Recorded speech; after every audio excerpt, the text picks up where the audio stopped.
nervioso se divide en sistema nervioso central, periférico y el sistema nervioso autónomo. Primer concepto. El segundo concepto es la unidad funcional del sistema nervioso es la neurona. Cosas elementales porque son generalidades. Y esa neurona consta de tres partes y ya ustedes se la deben saber si Fabito le da neuro. Periférica, que son las dendritas. ¿De qué se encargan las dendritas? De recoger y recibir información. De recibir información.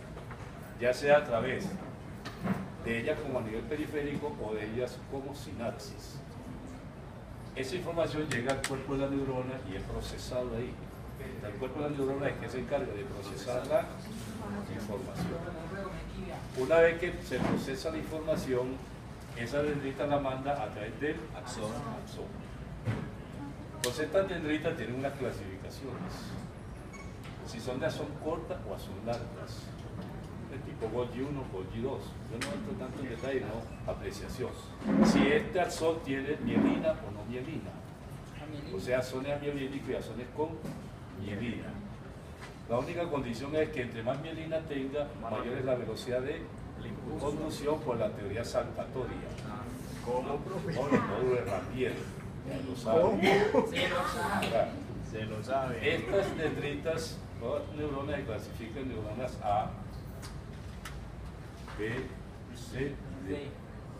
Y cada una de estas clasificaciones tiene alfa, beta, delta, teta. Teta. Y eso dependiendo de qué, de la mielina. ¿Cuál es la última, profe? Teta. Teta. Ah, le paso la. Y depende de la mielina en esta región. O sea que la alfa será la que más mielina tiene de las A. Y la A es la que más mielina tiene toda esta línea. Repito, esta es la que más mielina tiene de esta clasificación. Y así, esta es la que más mielina tiene de las alfa. O sea que la beta también va a hacer lo mismo. O sea que las células delta serían prácticamente amielínicas. Mielina. Y aquí están las neuronas del dolor, acá este nivel. Es increíble. ¿A qué nivel? ¿Cuál es, profe? A nivel C, están las neuronas del dolor, que tienen mielina o nada de mielina, perdón, poca mielina o nada de mielina. Las Por eso el neuronas. dolor, entonces, en ocasiones es progresivo. ¿Qué? Por eso el dolor entonces en ocasiones se puede generar No, pero progresivamente. ya por otra vía, tranquilo. No, eso viene de su explicación, buena la pregunta. Las neuronas se unen entre sí a través de las sinapsis. Del botón sináptico. ¿Y esa sinapsis qué va a permitir? Esa sinapsis va a permitir que un estímulo viaje a largas distancias.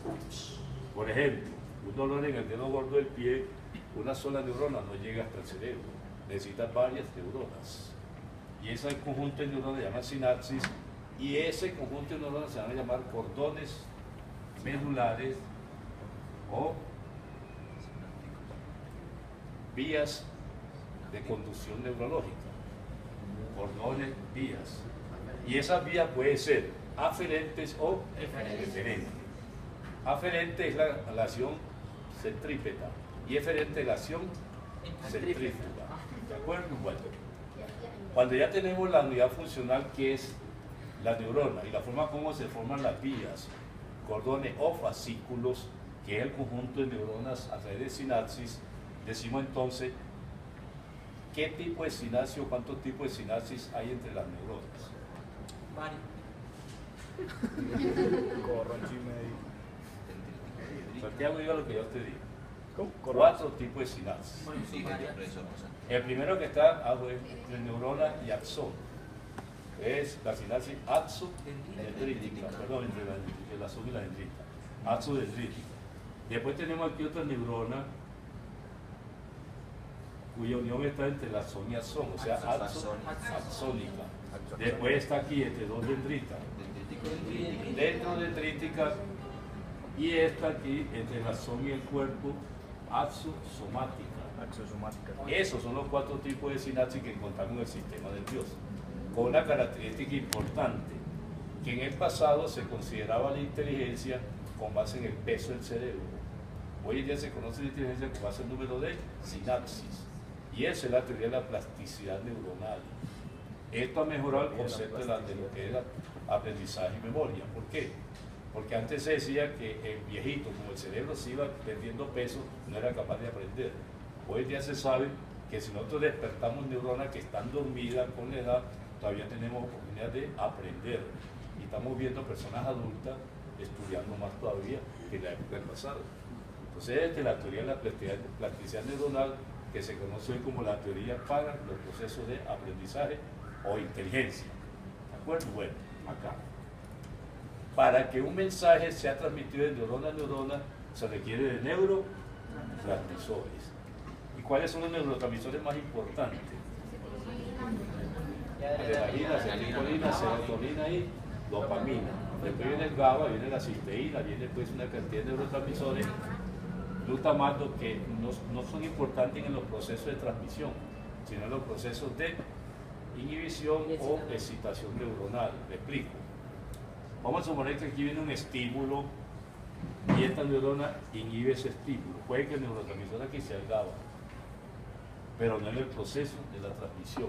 En los procesos de transmisión son 4 importantes, que son acetilcolina, adrenalina, dopamina y serotonina. Después vamos a ver más adelante cuál es la calidad de ello y cuál es la función específica. ¿De acuerdo? Cuando hay algo de esta generalidad, así, vemos entonces y decimos, el sistema nervioso deriva del ectodermo. Luego ponemos el disco embrionario con 3 capas, el ectodermo, y aquí tenemos la notocorda, marcando aquí el mesodermo.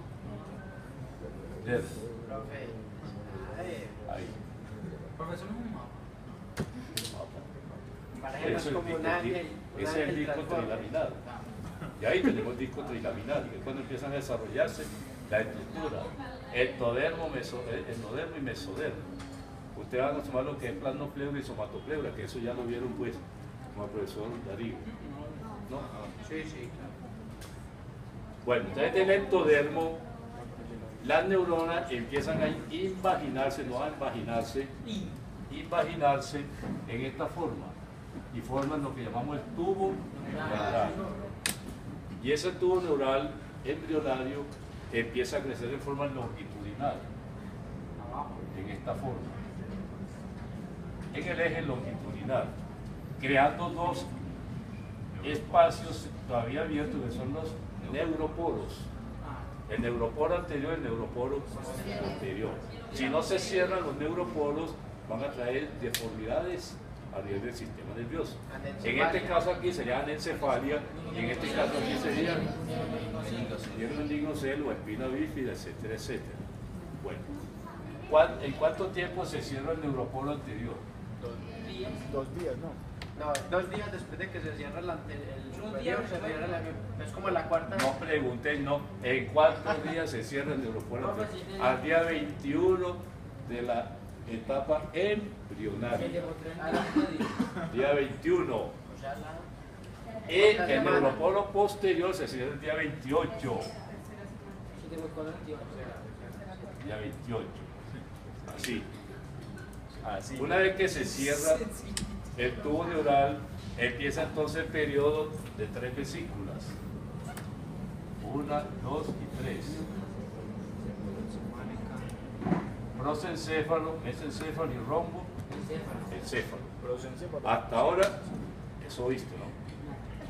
Hasta ahora no ha habido diferenciación de estructura nerviosa con el correo que se llama el tubo neural. Empieza la diferenciación cuando viene el estadio de 5 vesículas. El prosencéfalo se divide en 2. El telencéfalo y el diencéfalo. El mesencéfalo queda igual. Y el romboencéfalo se divide en otras 2. El metencéfalo y el mielencéfalo. Y se continúa con el tubo, ¿verdad? El tubo neural se continúa con la médula espinal. Entonces, el estadio de 5 vesículas comprende telencéfalo y diencéfalo. El mesencéfalo no cambia, queda igual. El romboencéfalo se divide en metencéfalo y ni el encéfalo. Y de ahí para abajo se considera la médula o médula espinal. Médula o médula. Bueno. Las personas más desarrolladas dicen médula. No me parece. Entonces, cuando ya tenemos el estadio de 5 vesículas, empezamos a hablar ahora sí de diferenciación del sistema nervioso central. Entonces, el telencéfalo va a origen a los hemisferios cerebrales. Decimos que el cerebro está formado por dos, derecho y izquierdo. Y al mismo tiempo, esos hemisferios, vamos a poner el dibujo aquí abajito de frente, cualquier parecido con la tiroides, el testículo, apenas es. Los dos hemisferios derivados del telencéfalo están unidos por el cuerpo calloso. ¿Qué cuerpo? Pero si son las huevas tal vez. Entonces nos ubicamos en lo que es cerebro. ¿Qué es el cerebro? ¿Qué es el cerebro? Venían hablando de Componente ¿qué del es el cerebro? sistema nervioso. Profe, claro. El cerebro es la berraquera. Así. El que manda, dígalo. ¿Por qué? Pues vamos a ver lo siguiente. Ese cerebro se ha dividido a través de la fisura central o de Rolando y la lateral o de Silvio en 4 lóbulos, cada hemisferio. Lóbulo frontal, vamos a ponerle color. Profe, ese epónimo. El lóbulo parietal, el lóbulo también occipital tiene. y el lóbulo temporal. Es que uno hace preguntas cuando la persona hace pausa. Oye, una coma, un punto suspensivo. Claro, la persona hace pausa, uno levanta la O mano. cuando hace señas, pero usted le hace señas a uno. Y entonces, lo que usted quiere jugar es con uno. No, si él hace señas, yo termino mi discurso y ahora sí a ver qué es lo que quiere. Que si esas fisuras de Rolándica y de Sí, Silvio. central y lateral. O sea, exactamente. Por eso ¿Tenían dije. alguna relación anatómica? Por eso dije central de Rolando y lateral o de Silvio. Como hay muchas Sí. laterales. Lleven los sinónimos para que el profesor de mañana no les diga que el ángulo external no es el mismo de Luis. Eso está mandado a recoger el profesor de Desde el biología. 60. Desde el 60, bro. Cuando estén en clínica y se vean lo que mandaron a recoger. Hocico de ten, cabrón. Entonces vamos a decir lóbulo frontal. Pero antes de eso hacemos una clasificación en el siguiente sentido. Esta parte del hemisferio cerebro se llama cerebro anterior o motor. Comprende el lóbulo frontal. Esta parte posterior, que comprende parietal, occipital y temporal, se llama cerebro posterior o sensitivo. ¿Qué significa eso? Que todos los estímulos que yo percibo a través de todos los sentidos se procesan aquí. Y al procesarla, aquí los guardo. Aquí los voy a guardar en una área especial. Aquí pongamos este zapatico aquí, que se llama el área de Wernicke. El área de Wernicke o el área del conocimiento. Porque ¿qué guarda usted ahí? El conocimiento. Se llama el área de Wernicke, el área del conocimiento. Pero también se llama el área de las notcias. Notcias. Por eso, cuando empieza a fallar esta parte, se producen las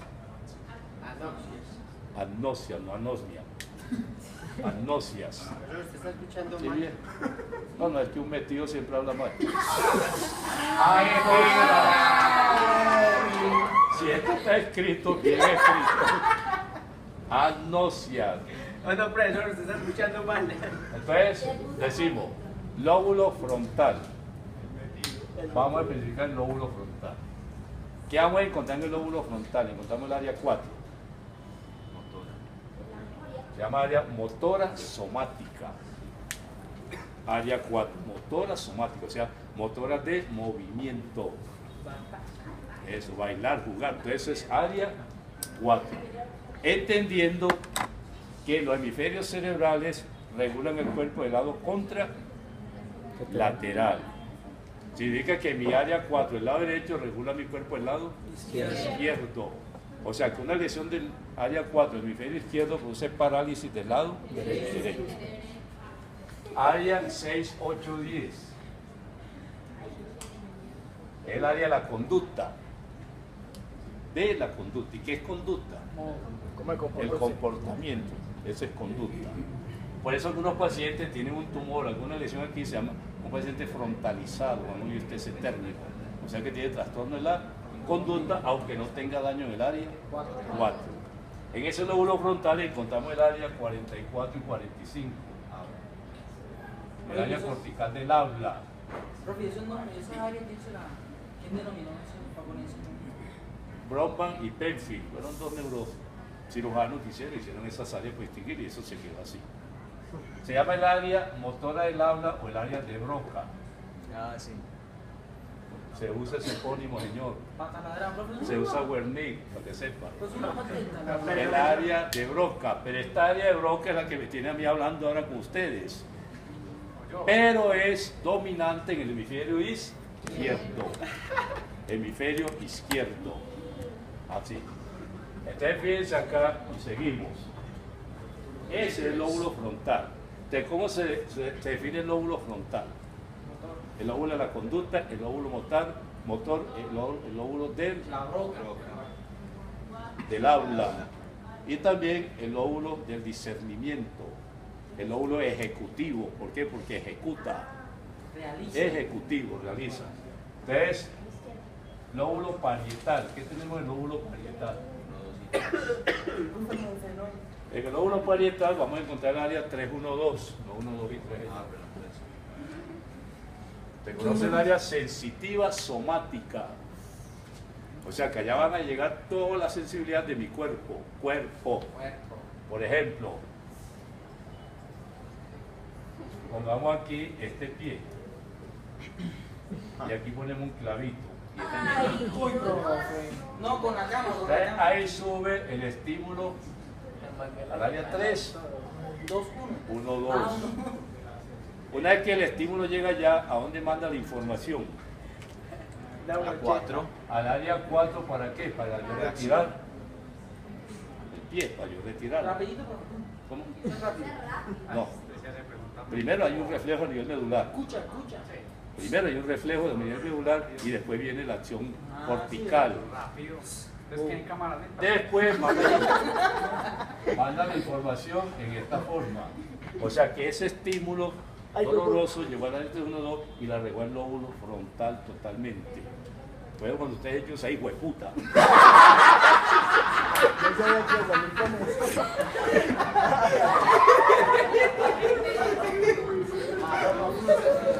Profe, eso es un lugar sagrado, hágame el favor. Entonces, miren, Y después le critica porque yo salgo hablando malas palabras de acá. es que el que repite está en la olla. Hay que tener. Yo no le estoy induciendo a usted que diga eso. Simplemente es mi posición para que ustedes entiendan cómo comprometí el área, cómo se comprometió con el dolor, el área de la conducta y lo expresé. Miren cómo se comprometió todo el lóbulo frontal. En esta misma lóbulo parietal, ahí debajito encontramos el área 43. Centro cortical del gusto. Pero el gusto que entra por la papila gustativa de la lengua. Para que no vayan a salir ahora y que no me gusta porque tengo el área 43 estimulada. ¿Ah? Sobre todo usted ya es a dudar, capaz de... Área cortical del gusto. Después viene el área 5-7. Se conoce como el área videoespacial. O sea, mientras yo miro aquí, soy capaz de mirar la dimensión de este salón, tanto transversal como longitudinal, y miro todo el contenido que tiene con la visión videoespacial.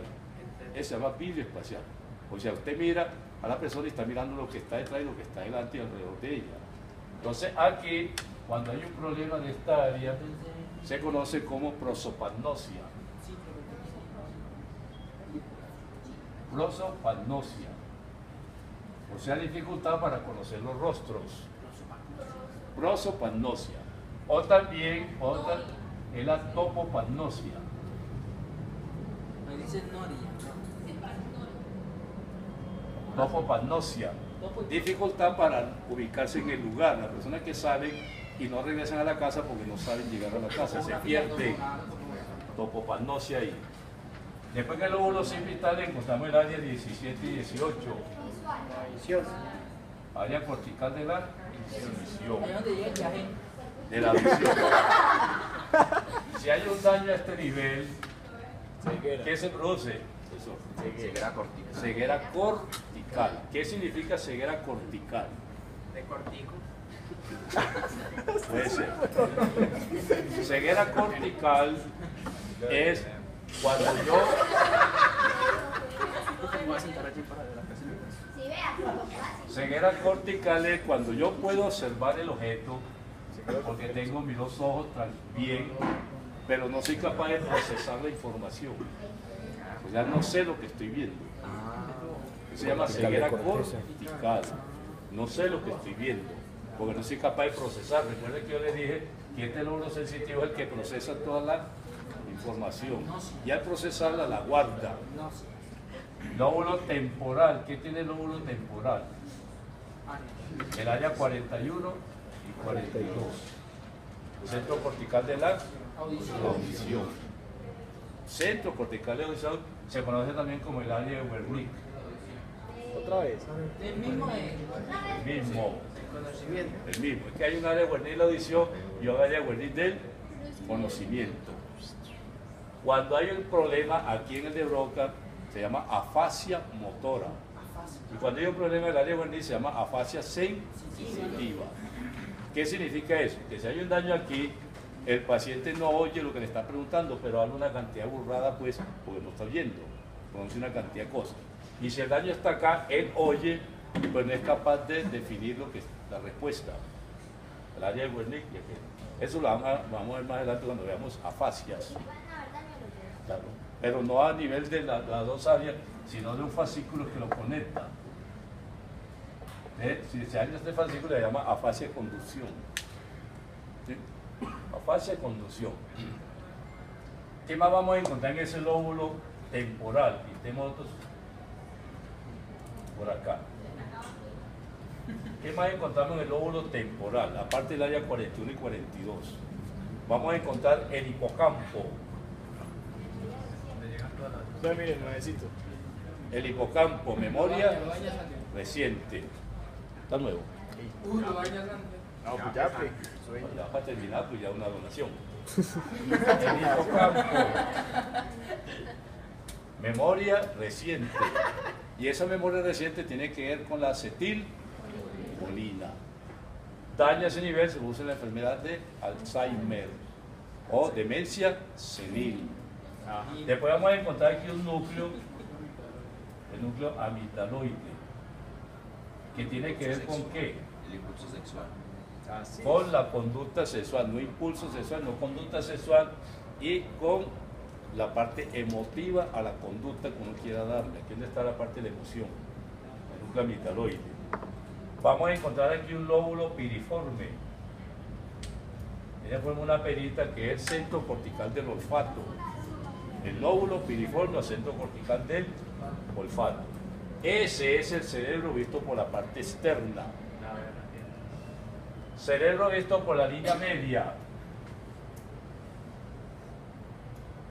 Encontramos aquí el cuerpo calloso. ¿Y qué es el cuerpo calloso? Conexión de los dos. Son fibras blancas que conectan los dos hemisferios. ¿Y para qué conectan los dos hemisferios? ¿Para qué? ¿Cuál es la finalidad? Para realizar Coordina. actividad primitiva. Para que los dos hemisferios aprendan lo mismo. Aunque uno sea dominante, el otro ya aprendió también. Me explico. Una persona que pierde la mano derecha es capaz de escribir con la mano izquierda. No escribe tan bonito, pero escribe. ¿Por qué? Porque ya aprendió cómo se hace la A, cómo se hace la E. Por eso en los países avanzados hoy en día se está trabajando mucho en enseñar a los niños a escribir con las dos manos. Eso aumenta la inteligencia de la persona, pues trabajando con las dos manos aumento yo el número de sinapsis. Y eso se ha comprobado ya. Los niños en países avanzados tienen esa ventaja dentro de los países subdesarrollados, porque le están ayudando o permitiendo dentro del proceso de aprendizaje escribir con las dos manos, o sea que se vuelven ambidiestros, cuerpo calloso. El cuerpo calloso es más grueso en las mujeres que en los hombres, por eso son más inteligentes. Y en los homosexuales también es más grueso. Sí, así, cuerpo calloso. ¿Cuánto pesa por la homosexualidad? Pues? ¿Cuánto pesa el cerebro normalmente? 1.300 gramos pesa normalmente el cerebro. Y en el líquido cefalorraquídeo pesa 40 gramos nomás. Eso es lo que le permite a uno caminar de pie, porque uno caminar afuera así, del cerebro. Entonces, Aunque no falta. eso es lo que derivamos del telencéfalo. Apenas. Ahora ponemos diencéfalo. Del diencéfalo derivamos el tálamo. ¿Qué es el tálamo? El tálamo es el centro de integración de las vías sensitivas. Centro de integración de las vías sensitivas. Y centro de relevo de vías motoras.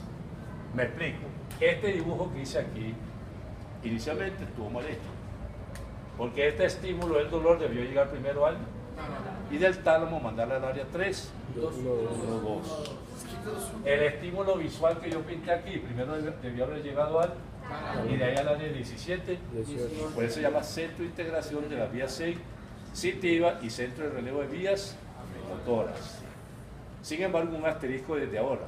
La única vía sensitiva que no va al tálamo es la vía olfatoria. Es la única. Llega directamente al lóbulo piriforme, por otra vía que vamos a ver. ¿Ven? Hipotálamo.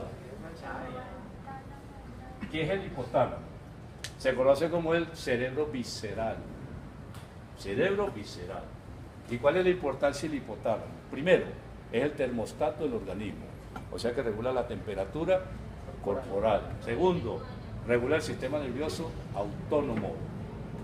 Tercero, tiene centros de placer, como cuáles, tiene el centro de la saciedad y el centro del apetito en el hipotálamo. ¿Qué más tiene el hipotálamo? Tiene núcleos que producen hormonas, como cuáles, el supraóptico y el para. Eso no lo ha dado Fabio, ¿no han visto? Sí. Ah, bueno, ¿cómo? Pero Supraóptico y paraventricular, ¿no lo han visto? Ah, bueno, tiene núcleos que produce hormonas directamente en el hipotálamo. pero es que se dice células eosinófilas y gaseosas. No, pero esa es la hipófisis anterior. Entonces tiene núcleo que produce hormonas, que lo vamos a ver después cuando veamos el hipotálamo. Tiene que ver con los ritmos circadianos. De los Ritmos diarios. circadianos, o sea, Los diarios. los día y noche, los ritmos que se manejan con los día y noche. Ese es el hipotálamo como está. Hipotálamo, el pare de contar. ¿Qué deriva del mesencéfalo? ¿Qué deriva? Pongámoslo aquí. Bulbo. ¿Qué deriva del mesencéfalo? El mesencéfalo. Si no cambió. El mesencéfalo. Ahora sí, del romboencéfalo que tenemos metencéfalo y mielencéfalo, deriva del metencéfalo, protuberancia y el cerebelo. Y el mielencéfalo produce el bulbo raquídeo. De ahí para abajo es la médula espinal. La médula espinal o médula espinal, no importa. Eres el único que tiene derecho, te corrige. Yo digo médula, pero. Claro, pero problema te no. llama la Lo que pasa es atención. que usted es un ser de los buenos. Entonces, tallo cerebral. Mañana vamos a hablar de anatomía externa, entonces formado por el mesencéfalo, protuberancia y el bulbo raquídeo. ¿De qué es el mesencéfalo en sí? ¿Cuál es la importancia de él? A través del mesencéfalo pasan vías ascendentes y vías descendentes. Ascendentes o sensitiva y descendente o motoras. En el mesencéfalo vamos a encontrar lo que vamos a conocer como la formación reticular. La formación reticular. ¿Y esa formación reticular qué significa? Es la que tiene que ver con el estado de sueño y vigilia. Y con el sistema cardiorrespiratorio, o sea, un daño en la formación reticular, el paciente queda en coma de por vida. Eso no lo devuelve nadie. También hay otro coma a nivel del tálamo, a nivel de la corteza, que el paciente vuelve y se recupera de ese coma. El daño aquí no se vuelve más nunca, quedó ahí vegetando en una máquina, pues hasta una duró como 10 años. Pues los familiares no querían que la desconectara hasta que ya se decidieron. Los comas que le dan a nivel de la corteza y del tálamo es fijo que se recuperen. Claro. Solamente dije que no se recupera, señor. No. ¿Ah? Nada, ¿cierto? Yo no sé qué hacer. Está aprendiendo el hombre. ¿Qué más se hace a nivel del tallo cerebral? A nivel del tallo cerebral se originan 10 pares craneales. 10. Son 12. Solamente el olfatorio, que es el primero, y el óptico, que es el segundo, no tiene origen en el tallo cerebral. ¿De qué pares craneales tienen origen en el tallo cerebral? Vamos por partes. El 3. El cuarto. A nivel del mesencéfalo. A nivel de la protuberancia, el quinto. Sexto. Séptimo. Y octavo. Fibro coclear. A nivel del bulbo raquídeo, noveno. Décimo. 11. ¿Cuál accesorio? El doceavo. Bajo. Ay, pobloso, si es que sí sabe. Se asustó por eso. 9, 10, 11 y 12. Esos pares craneales tienen origen a nivel del tallo cerebral, que lo vamos a empezar a desmenuzar desde mañana. Cerebelo. ¿Cuál es la función del cerebelo? Mantener el equilibrio. Son 3 funciones. Primero, regula el equilibrio. Segundo, tiene que ver con el tono muscular. Y tercero, coordina la actividad motora, o sea, coordina la actividad del área 4, el cerebelo. Por eso miren lo que voy a hacer acá. El cerebelo, para mandar una orden al área 4, hace esto. Primero tiene que llegar al tálamo, después acá. Entonces, por eso se dice que el tálamo sirve de relevo a vías motora, porque es ascendente. Tálamo. Y hay otra vía motora que después vamos, cuando veamos tálamo, vemos eso. Entonces, esas son las 3 funciones del cerebro: equilibrio, tono muscular y coordina la actividad motora. ¿Cómo? Ascendentes. Y mira lo que hizo, sensitiva, ¿cierto? Motora descendente. Motora descendente, sensitiva ascendente, pero en este caso, como es motora, pues el cerebelo asciende hasta el área 4. ¿De acuerdo? Bueno. Entonces, ejemplo. A ver, ¿qué deduce? Daño cerebral. ¿Qué lesión hay ahí? Mire que estoy paralizado al lado. ¿Qué área está lesionada? La izquierda. Área 4, el hemisferio izquierdo. Así tienen que responder el neuro, no el izquierdo. Área 4, el hemisferio izquierdo. Y se fue, se lo sabe. Así. Cerebelo. Profe, pero que le ponga orejas. Ahí mismo tenía el daño.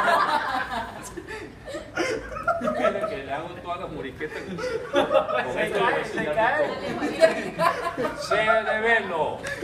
Cerebelo. Pérdida el equilibrio.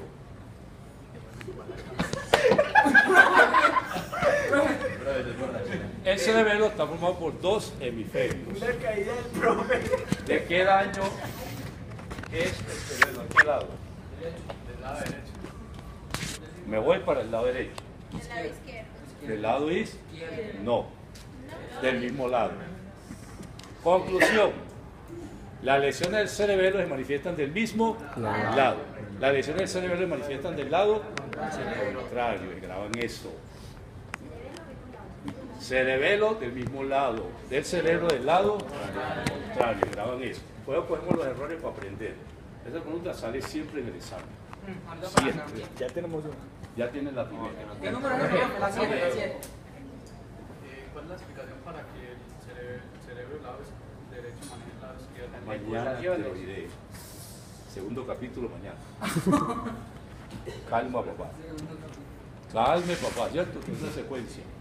Si te empiezo a decir ahora a las 9 de la noche no hemos terminado y terminamos todas las neuro y se acabó un euro. Sí, para la explicación a eso. Pues se llaman generalidades. Cosas generales, ya vamos entrando en forma y todo tiene su explicación. Claro, claro, por supuesto. Pongamos ahí médula espinal. Medula. Oiga, mi adula. Así se ve en colaboración. Profe, no, hágalo por acá a este lado para que no borre el tablero. Ya, lo Si borró. me hubiera dicho, hágame el favor. Hágame el favor, profe, hágame el favor a mí.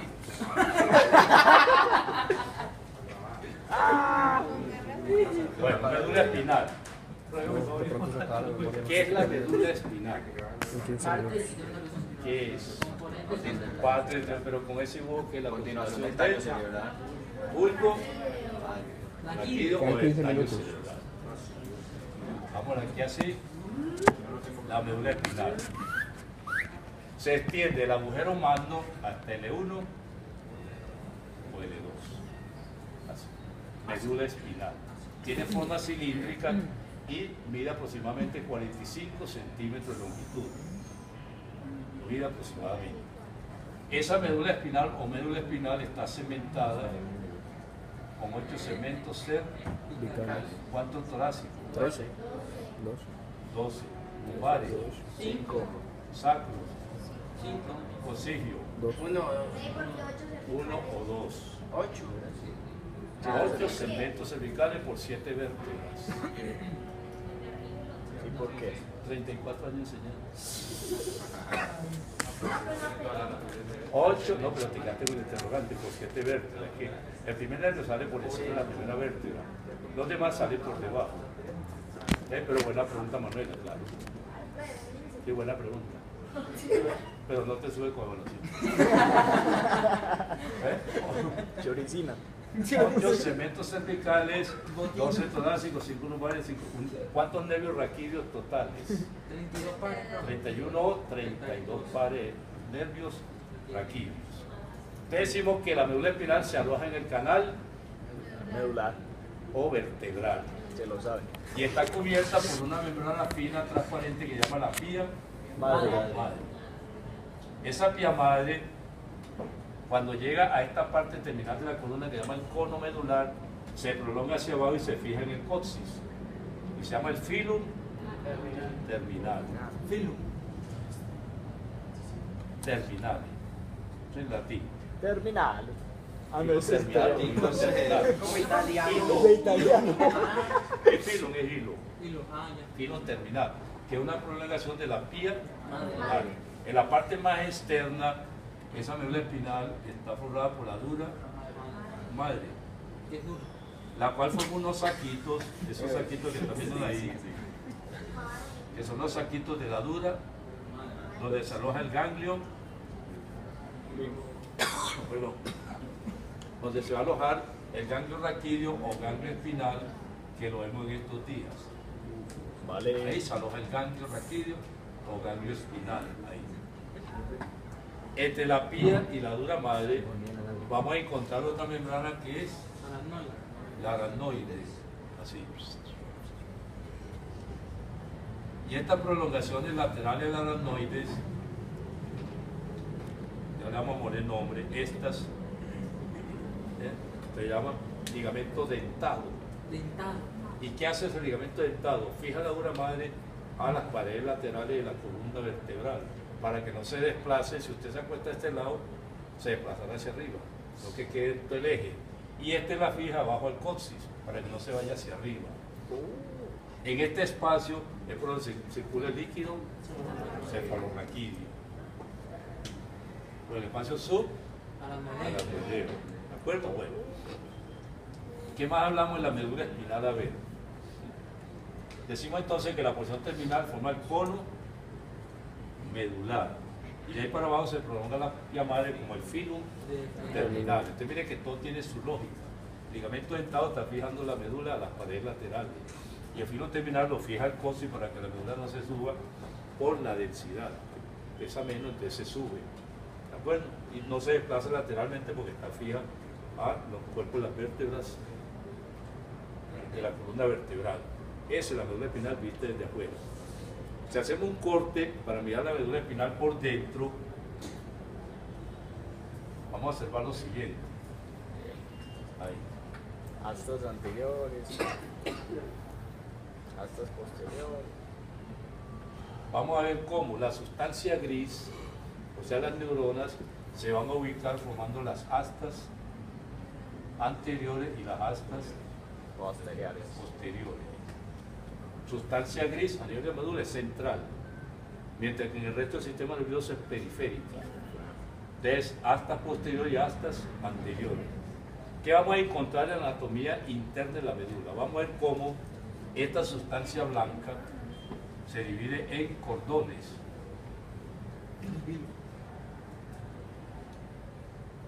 Ahí. ¿Cuáles son esos cordones que vamos a nombrar el jueves, el miércoles práctica, mañana estos días miércoles práctica? Son el cordón anterior de la médula espinal. Cordones, los cordones son sustancia blanca, o sea, axones, tanto de vías ascendentes como de vías descendentes. Tenemos aquí el cordón lateral, y allá tenemos el cordón posterior.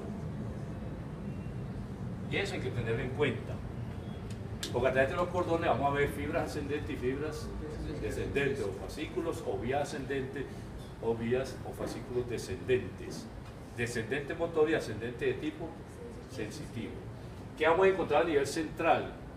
La sustancia gris formando astas posterior y astas anterior. Se graban algo grande y con eso pues estamos ganando que ya la primera parte de la anatomía neuro. Las astas posteriores de carácter sensitiva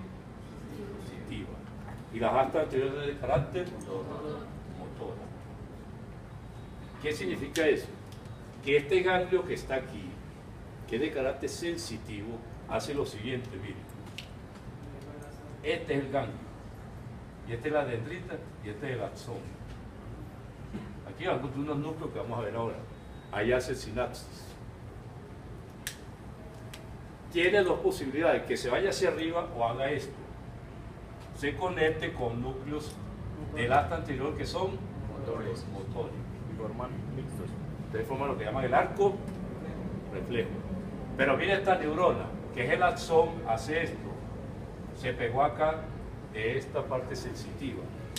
Y esta raíz posterior que es sensitiva, más la raíz anterior que es motora, se unen y forman el nervio raquídeo. El nervio raquídeo es de carácter mixto, porque tiene una raíz sensitiva y una raíz motora. Entonces es bueno que lo graben, porque ahorita después viene pues el enredo de las vías. Cuando tener esto claro no hay problema. ¿Qué vamos a encontrar en el asta posterior? Vamos solamente el asta posterior. Decimos núcleos del asta posterior. En el asta posterior vamos a encontrar este núcleo. El núcleo postero marginal. Ahí. El núcleo postero marginal. Ahora vemos para qué sirven esos núcleos. Inmediatamente por delante del núcleo postero marginal vamos a encontrar este núcleo que se llama la sustancia gelatinosa de Rolando. Sustancia gelatinosa de Rolando. ¿Qué importancia va a tener ese núcleo? Que va a producir la sustancia P. Es un péptido. Produce la sustancia P. La sustancia P se conoce como péptido, sustancia puerta. ¿Qué significa esa sustancia P? O ese núcleo. Esa sustancia P o ese núcleo es el que va a modular y a moderar la actividad sensitiva. Voy a poner un ejemplo. Vamos a suponer que usted se chuzó con un alfiler. Aquí llega la vía que está transmitiendo ese dolor.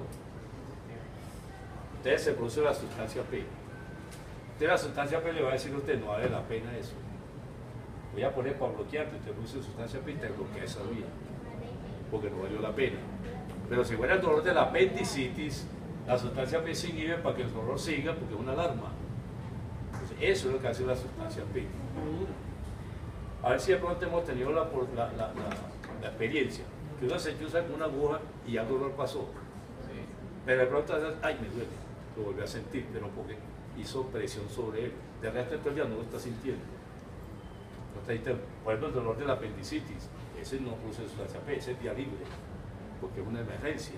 El dolor de una muela, esto es una emergencia. Bueno, ¿Qué más núcleo vamos a encontrar en esta parte posterior? Este núcleo.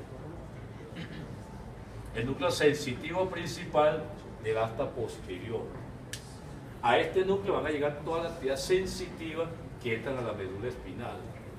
Toda la actividad sensitiva al núcleo sensitivo principal.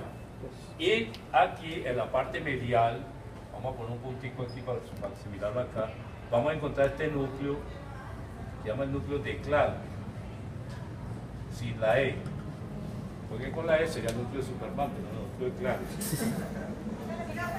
Este núcleo de Clark tiene que ver con la propiocepción inconsciente.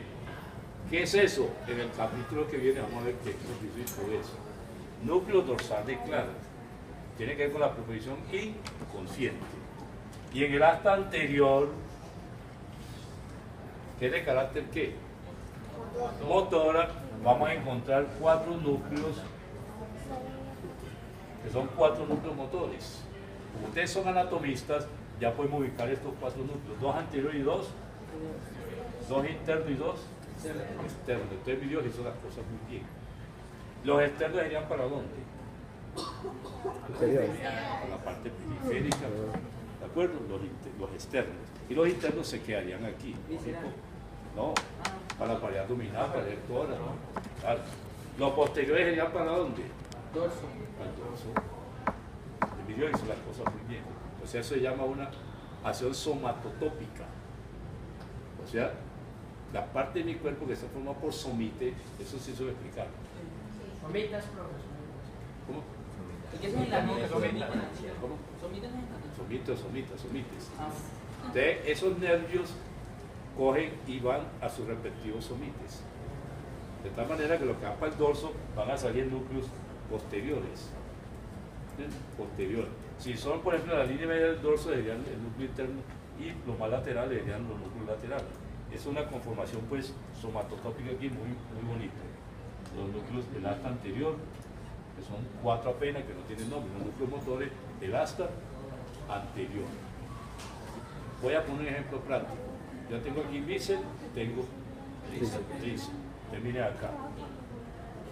Este es el bíceps y vamos a poner acá el tríceps. Como es posterior, sale un núcleo. Como este anterior, sale un núcleo anterior. Pero lógico, sale con el mismo nervio. Porque yo lo puse así, pues el nervio es uno solo, él sale por aquí y se divide en ramas anteriores y ramas posteriores. Entonces ese es un argumento muy bonito de la neuro que vamos a ver más adelante. Esa es la introducción hoy de neuro. Sígalo trayendo. Gracias, profe.